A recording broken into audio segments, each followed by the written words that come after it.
Hi guys, કેમ છો બધા? નવરાત્રિ આવે છે અને ક્યાંયના બી પાસીસ લીધા પહેલાં આટલી વસ્તુ માઇન્ડમાં ક્લિયર રાખજો. ઇન્ફ્લુએન્સર્સ, વીઆઈપીઝ અને સો કોલ્ડ મોટા લોકોને એ જગ્યાના પાસ મોસ્ટલી ફ્રીમાં આવ્યા હશે, એટલે તમે જ્યારે ત્યાં જાઓ તો એ યાદ રાખજો કે એ ઇવેન્ટ મેજરલી તમારા લીધે ચાલે છે. અગર એ લોકો ઇમ્પોર્ટન્ટ છે તો તમે બી એટલા જ ઇમ્પોર્ટન્ટ છો.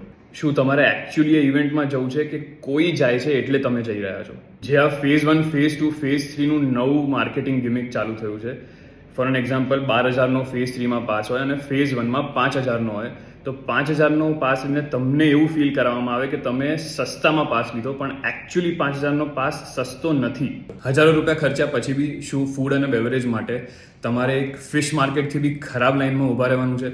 અને લાસ્ટ ટાઈમ તો અમુક જગ્યાએ ફૂડ અને બેવરેજ અડધો પોણો કલાકમાં ખતમ થઈ ગયું હતું, તો કોઈના માટે કંઈ બચ્યું જ નહોતું. અને કોઈ બી ઓર્ગેનાઇઝર, કોઈ બી ગરબા ઇવેન્ટ તમને એવું ફીલ કરાવે કે એમની ઇવેન્ટ બહુ જ એક્સક્લુઝિવ છે અને તમને પાસ આપી શકશે કે નહીં ખબર નથી, તો જવા દો, એને કોઈ જ ભાવ આપવાની જરૂર નથી. પણ એટલું યાદ રાખજો કે તમારા જેવા જનરલ ક્રાઉડને, જનરલ પબ્લિકની સારી ડિમાન્ડ અને અટેન્શનના લીધે જ એ પર્ટિક્યુલર બ્રાન્ડ એટલી મોટી બની છે. તમે ક્યાંયના બી પાસીસ લઈ રહ્યા છો, ત્યાં તમને એકચ્યુઅલ ગરબા કરવા મળશે, તમને એકચ્યુઅલ ગરબા કરવાવાળું ક્રાઉડ મળશે, કે પછી અડધો પોણો કલાક માટે આવી અને ઇન્સ્ટાગ્રામ પર રીલ્સ બનાવવાવાળું ક્રાઉડ હશે? જેટલા બી ઓર્ગેનાઇઝર્સ છે, હું પર્સનલી બધાને ઓળખું છું, મોસ્ટલી બધા મારા ફ્રેન્ડ્સ છે. એમાં એમનો બી વાંક નથી, એ કમ્પ્લીટલી એમના રાઇટમાં છે કે એ તમને શું ચાર્જ કરે અને શું પ્રોવાઈડ કરે.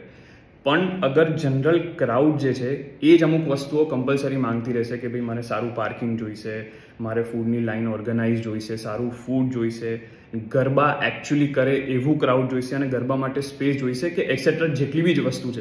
અગર તમે આ વસ્તુ માંગશો તો આજે નહીં તો કાલે આ બધા જ ઓર્ગેનાઇઝરને તમને આ વસ્તુ આપવી જ પડશે.